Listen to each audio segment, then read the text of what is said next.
the 5-Day Confident Connected Challenge. I am so happy that you're here.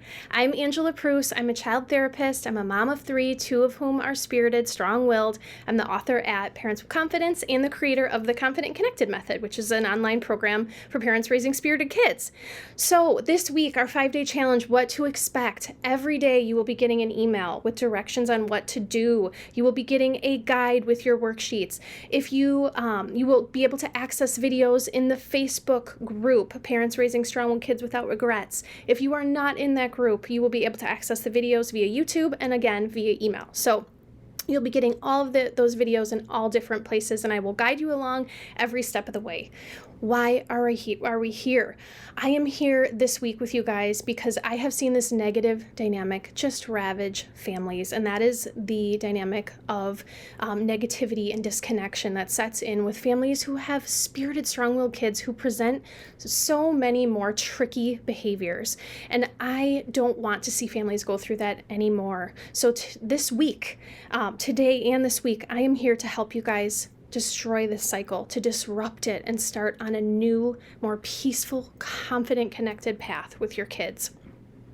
So let's jump right in. The first thing we're going to do today, before we get into the first part of the cycle of negativity and disconnection, which is behavior, right? Before we get there, we have to figure something out before we go any farther, and that is your why. I told you my why. Each and every one of you needs to have your why for why you are here. What is in it for you? What change are you seeking in your family? These are the deep reasons that are going to be what motivates you to continue to proceed through the week and follow through and implement the strategies that we're going to be talking about.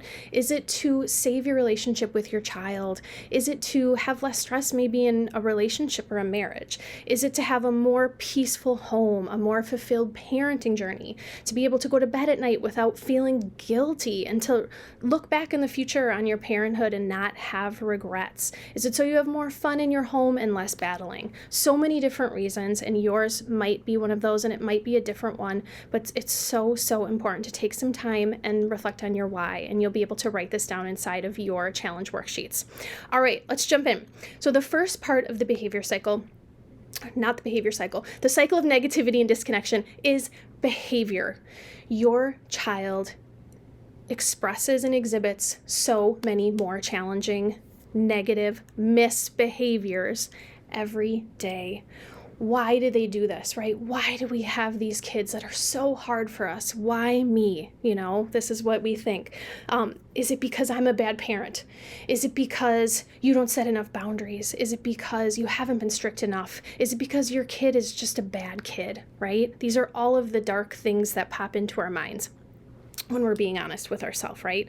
So now let's talk about the real reasons why that we don't talk about nearly as much as we should. The first one is temperament. The qualities of temperament are inborn, hardwired traits that we all have when we come into the world, and they've been studied for decades and decades and decades and decades, yet we don't talk about them. So today I'm just going to mention a few that I think directly correlate with some of your observations of your spirited child's behavior. And those are, number 1, high emotionality. So for each of the traits of temperament, you can either be high in that trait or low in that trait. It's a continuum.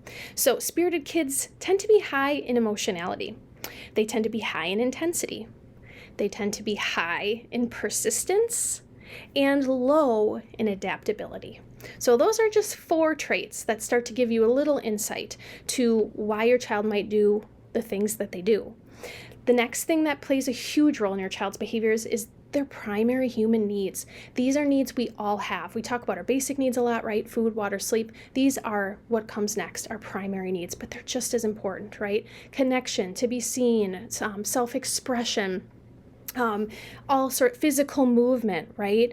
Needs for power, needs for control, needs for, nurturance. There's hundreds and hundreds of these needs. I can tell you 2 needs, though, that are universal and that your kid has more of: power and control. Believe it or not, having power and control needs is completely normal and healthy. We want all humans to have this because we want them to be able to function on their own someday and be independent, yes? So Your child automatically came into the world with higher needs for power and higher needs for control. This is not a bad thing, yet it does rub against everything of, what we know culturally of what makes a good kid and how most of us were raised, thus the problem. Finally, the last area that plays into how your child behaves are underdeveloped skills. So these are skills when we're looking at each age and stage, there's different developmental expectations, and not unmet needs, underdeveloped skills are things that your child has not perfected yet. They are not there yet. They need more support. So that's the other area that explains these challenging behaviors. So we know these behaviors do not happen because you're a bad parent. 1,000,000% no. They do not happen because you have a bad kid, a naughty kid, any of the negative synonyms that you want to substitute in there. They happen because of who your child is, who they were uniquely created to be and purposefully created to be. Because our world needs all kind of kids. This is the number one thing that I believe and that I advocate for if you followed me for any length of time. And their behaviors are not personal. Okay, I'm going to repeat that again. I really want this to go in. Your child's behaviors are not personal. Don't take them personally. They reflect what is going on internally for your child, the needs they have, the way that they're wired, and skills that they might still need support with. So, that being said, here are your tasks for day 1. First, you're going to take that time to reflect on your why, and you're going to jot it down on your challenge worksheets, and then you are going to pinpoint one behavior that bothers you the most, triggers you the most right now with your spirited kid. You might find yourself overreacting to this, getting really frustrated. You might notice physical sensations when this behavior occurs. Maybe it's when your child says no. Maybe it is when they just flat out ignore you. Maybe it's when the siblings fight, right? It can be anything. There is no wrong answer. You are going to think about that today and tonight, and you are going to come to day 2 tomorrow with one behavior picked out. So that is your assignment, and we will rock. We will use that as we move forward in day 2 tomorrow. So that's all. You did great. Go out there and do your tasks, and we'll see you guys tomorrow for day 2.